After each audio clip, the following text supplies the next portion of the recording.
Hello, everybody. We are finally back on the Goldie on Ice podcast. I am Steve Goldstein. Good to be with you for the first time in the year 2025. Where are we with the Florida Panthers? Well, the Stanley Cup champions are grinding their way through the month of January. Little bit of injury on the blue line. First it was Nico Mikkola out. Now it's Aaron Ekblad out. And with that, there are other players that need to play and need to play more. So the Panthers are finding out about players like Toby Bjornfoot, Uvis Balinskis. Adam Boquist has been spotted in there at times, although right now he is the extra defenseman. And long term, that's where it needs to be. I mean, you need to know kind of what you have, how much better can players get.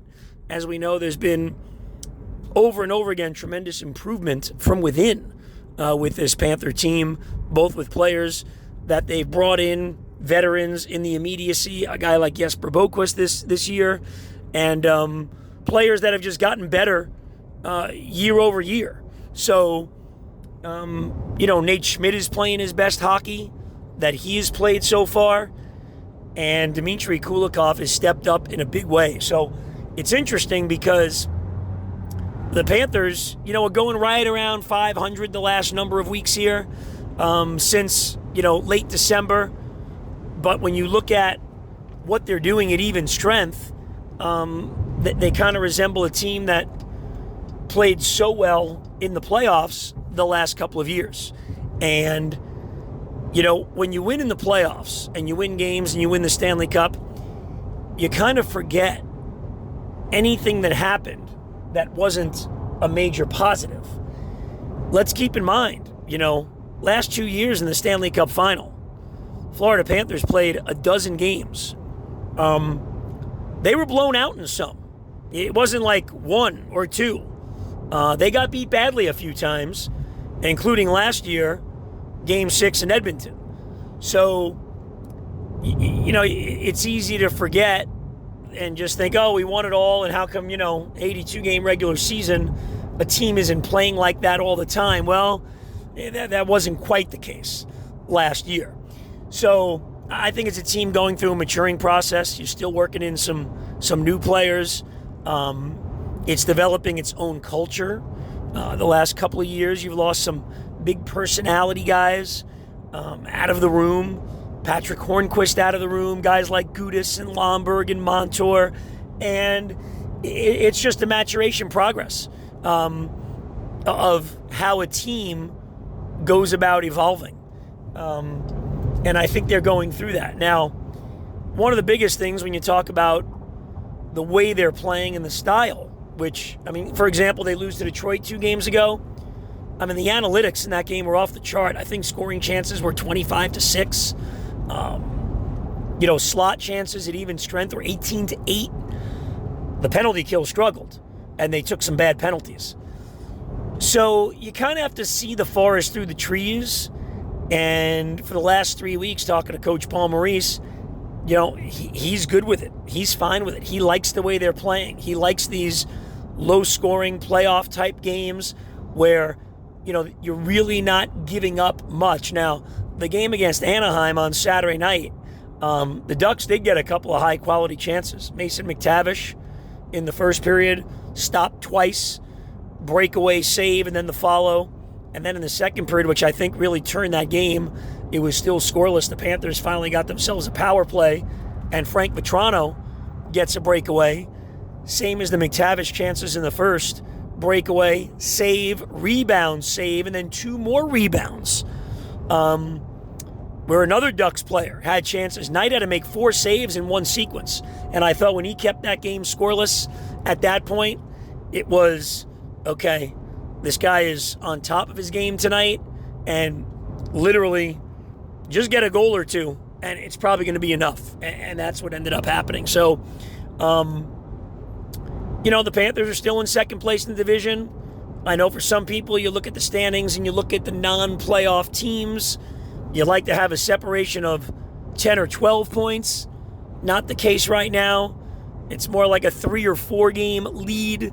But when you look at this team and the way it's played and the way it's come through when it's needed to and win games, which they've done so many times. I mean, they're right now in a boat of win one, lose one. Now, the bad thing is the lose one. The good thing is they always respond, regardless of the opponent, and they played well against the top teams. So, West Coast trip coming up now. They've got Anaheim and San Jose as two of the games, two teams they've already beaten this year. LA, there'll be two games over the next week against the Kings, a home and home. Obviously a tough team to play against, and LA historically has been a difficult arena for the Panthers to play in. And then they go to Vegas. They already beat the Golden Knights once this year. They beat them there last year. So that, to me, has a good chance to be the trip turner.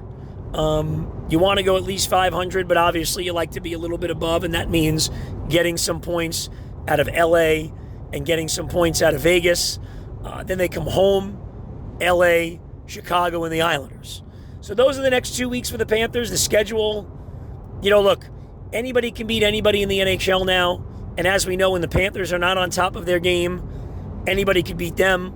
Everybody's bringing their best to play them as the Stanley Cup champs. You also know if you don't bring the intensity and bring your best, not only is there a good chance you're going to be embarrassed on the scoreboard, you may be physically, dominated in the game. So, you look at this season, the Panthers swept Dallas. They've done great against, Carolina and Boston and Toronto and the Rangers. And although the Rangers aren't having a big year, I understand that. They just beat New Jersey. They've split with Tampa. But they've also, lost to Chicago and Buffalo. Now, the Buffalo game was very early in the year, of course, but it just shows the point that, there's no nights off in the NHL. But that said, games against Anaheim, games against San Jose, you'd certainly think and hope you get the wins in those games, and then try to get some points out of LA and Vegas. I'd be remiss if I did not address the play of Spencer Knight right now, with the exception maybe of that high-pressure Game 5 4 years ago when he came in the Tampa series and kept the season alive. And he's had other really good games. Spencer Knight clearly is playing the best hockey of his NHL career. It hasn't been that many games. It's been 3 full games. Then he came on in relief against Detroit. But he has 93 saves on the last 96 shots that he's faced. His last 3 starts, he's only allowed 3 goals, and 2 of them were on the power play against Pittsburgh. And he also had to go into shootouts in 2 wins. So he made more big saves in overtimes and the shootouts. So it is fascinating to watch from where he's come from, everything he's been through.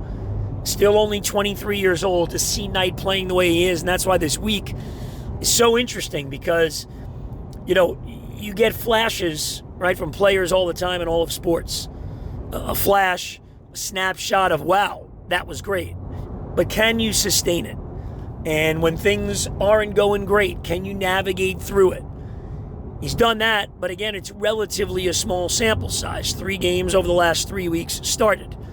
Now at these back-to-back games on this road trip, and then another back-to-back the following weekend, Spencer Knight's going to play about half the games here. And he played half the games this past week. So he's getting a good look here and some good run. He'll get the tougher, if you will, of the back-to-backs, I believe. Sergei Bobrovsky will likely play the first games of the back-to-backs. At least that's the way the Panthers have handled it. So I don't know if they decide to change anything. I'm guessing not. They usually don't change the goaltending, whatever you want to call it, schedule rotation that they have. So that would mean, if it holds up, Bobrovsky against the Ducks and Knight against the Kings, and then Bob in San Jose and Spencer Knight in Vegas. So pretty intriguing if that's the case, because you're going to get a couple of really good teams that he's going to face.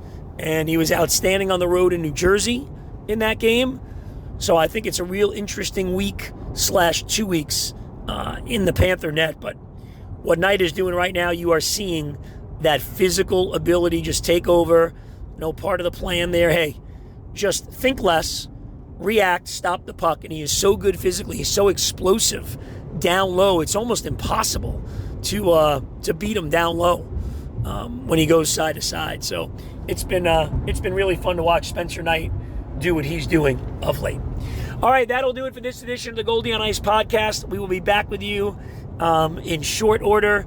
We'll also give you some information. A lot of people have asked about the Goldies Gang Annual Golf Classic, which is coming up in September, and perhaps a couple other things in the pipeline. So thanks for the support. Hope you're enjoying the games on our new wonderful television partner, Scripps Sports. They've done an amazing job bringing Panthers hockey to everybody over the air, from Key West all the way up to Sebastian and over on the west coast of Florida. So we'll talk to you from California. Thanks.